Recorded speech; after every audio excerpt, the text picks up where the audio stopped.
Okey, hai Assalamualaikum semua. Hari ini kumpulan saya nama Muhammad Mikwan, ni nama Aisyah Huda, ni nama Farhan untuk menerangkan tentang apa semua cik ya. Forward Itu and backward. ada forward Forward and chain, backward. forward and backward Okay. chain. Okey. First saya akan menerang dulu tentang forward chain. Forward chain ni adalah satu kaedah untuk AI untuk nak berfikir untuk mencapai hujung titik tujuan tu lah. Uh, Dalam ni kita boleh mengatakan bahawa proses ni boleh membuat kesimpulan daripada maklumat yang baru lah. Contohnya kesimpulan contohnya macam ni lah contoh. Kalau kata contoh seorang ni dia berlari. Seorang ni jantung dia berdegup. Sebab apa? Banyak faktor dia. Okey, contohnya tiba-tiba dia ni ada seorang ni AI buat kesimpulan bahawa dia ni jantung berdegup kuat sebabkan dia berlari. Ada lagi seorang lagi kata jantung berdegup kuat sebabkan dia sakit jantung. Macam tu lah. Okey, macam tu. Okey. Okey. Proses okey. Okey, jom kita tengok kelebihan dia. Kelebihan salah satunya adalah dia boleh menggunakan untuk membuat beberapa kesimpulan. Macam saya kata dia, dia sebenarnya boleh membuat satu kesimpulan yang baru. Dan dia juga boleh menyediakan asas yang baik untuk membuat kesimpulan itulah. Okey.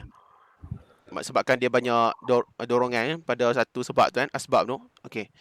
Dan yang kedua, ia boleh fleksibel daripada rantai belakang iaitu back chain. Nanti saudara Farhan akan menerangkan kerana tidak mempunyai balasan pada data yang berasal daripadanya. Itulah dia boleh pi depan, dia boleh ghostan ke belakang proses ni. Okey. Kita tengok pada kekurangan dia juga. Kekurangan ada proses rantaian ke depan mungkin memakan masa. Mungkin memerlukan banyak masa untuk menghilangkan dan menggerakkan data yang ada. Betul? Sebabkan banyak kesimpulan jadi lebih lama nak memakan masa untuk nak kita dapatkan data-data sebab tu. Okey. Yang kedua adalah tidak seperti rantai belakang. Penyelesaian fakta atau pemerhatian untuk jenis rantai ini tidak begitu jelas. Ada juga proses kon dia. Yang pertama, menggunakan kaedah berdasarkan matlamat yang membuat kesimpulan dengan cekap. Backward ni nanti yang tu Farhan akan terang. Okey, silakan Farhan, sila menerangkan. Okay, seterusnya pula saya nak terangkan pasal backward chaining. Backward chaining ni dia konsep AI, konsep artificial intelligence yang macam mana contoh dia menghadapi dalam sesuatu masalah kan. So dia backtrack balik benda yang dia buat sebelum ni kepada endpoint tu. Lepas dari situ dia akan nampak apa yang salah, mana yang kena betulkan uh, untuk pastikan dia capai dia punya sasaran tu, capai dia punya maklumat tu. Backtracking proses ni tu membolehkan seorang memikirkan benda yang perkara logik yang perlu dibuat dan pada masa yang sama dia mencari jalan penyelesaian yang lain. Contoh macam gambar di sini. Okay. Properties of backward chaining. Proses ni menggunakan up and down approach dari top to bottom. Maksudnya daripada atas dia turun ke bawah. It's a goal-driven method of reasoning. Maksudnya dia punya reasoning dia sebab dia digunakan untuk capai maklumat tu. Lepas tu endpoint goal dia divide pada sub goal. Maksudnya kalau kita tak dapat A mungkin kita boleh dapat B. Contoh macam macam mana kita nak dapat A, mungkin kita dapat B macam tu lah. Lepas tu backward chaining algorithm ni dia employ engine dalam game theory, dalam complex database system. Contoh macam kalau kita guna kuasa api dekat raksasa putih, dia effect dapat overload. Tapi kalau guna dekat view punya raksasa, dia jadi tak function. Macam tu lah. Kita lagi scene lah. Okay. Example backward chaining. Daripada informasi kat bawah ni, dia ada bagi tahu example backward chaining. Contohnya, B ni dia end goal or endpoint lah. dia guna sebagai starting point sebab ni backward kan.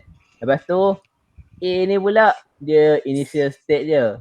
Daripada A ni jadi B. Lepas tu berlaku je B. B ni jadi macam tak kena lah. So dia patah balik kepada A. Contohnya macam mana kalau orang berlari dia akan berpeluh. Ni berpeluh lah. Ni orang berlari. Ini Ali. Ali berlari. Lepas tu dia berpeluh. Dari sini kita boleh nampak. Lepas tu orang tanya, kenapa aku berpeluh? Sebab aku berlari. Dia patah balik dapat tahu. Oh, sebab aku lari lah aku peluh. Macam tu lah. Daripada mindset ecosystem dia bagi tahu macam mana life example, macam mana kehidupan kita menunjukkan backward chaining ni berlaku. Sistem ni digunakan untuk diagnosis dari segi bakteria, infeksi, dari segi penyakit apa semua. Lepas tu kita boleh tengok mana rawatan sesuai untuk penyakit tu. Sebab tu macam orang COVID ke apa, dia macam dia nak track balik. Sebelum ni awak pergi mana? Sebelum ni awak jumpa dengan siapa? Mana tahu, macam sebelum ni jumpa orang Bangla. Lepas tu dia sakit. Lepas tu lagi orang seterusnya, dia jumpa dengan orang Cina. Tapi dia tak sakit. So maksud dia orang Bangla tu yang penyakit.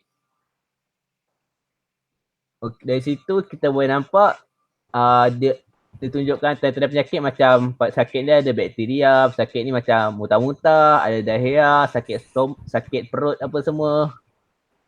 Mindset ecosystem ni akan gunakan informasi ni dia untuk supaya boleh bagi treatment sesuai untuk pesakit tu. Untuk contoh macam dari segi bakteria, sistem akan recommendkan untuk guna ciprofloxacin, ciprofloxacin. Dia macam jenis ubat untuk melawan bakteria lah. Okay. Seterusnya saya bawa kepada kawan saya Amirun. Amirun dah terang kan? Aiza untuk terangkan advantage dengan disadvantage. Okey, untuk advantage bahagian kita panggil ni lah bahagian backward ni, dia more to investigation. Macam kita dah result dah ada, tapi macam mana kita dapatkan inference tu. Dia method ni cepat, lepas tu dia akan betul lah sebab kita dah tahu apa dia punya punca dia. So kita cari mana dia punya tu lah. So the advantage dia sebab endpoint dia dah tahu, so dia itu je lah. Lepas tu dia tak boleh buat banyak solution dan dia kurang fleksibel daripada forward chaining. So konklusi lah ni, forward ni dia reasoning artificial intelligence. Dia punya konsep tu approach dia ada strategi, teknik, kelajuan dengan juga operation direction lah. Forward ni dia sesuai untuk data driven algorithm. So backward chaining pula dia untuk goal driven algorithm. So basically forward ni kita nak cari macam mana kita nak dapat ke goal, dan daripada backward ni, daripada goal tu nak macam mana kita nak dapatkan step tu. So itu je lah konklusi daripada sistem forward backward chaining ni. Itu sajalah daripada sistem ni. Expert kita panggil expert AI, expert system.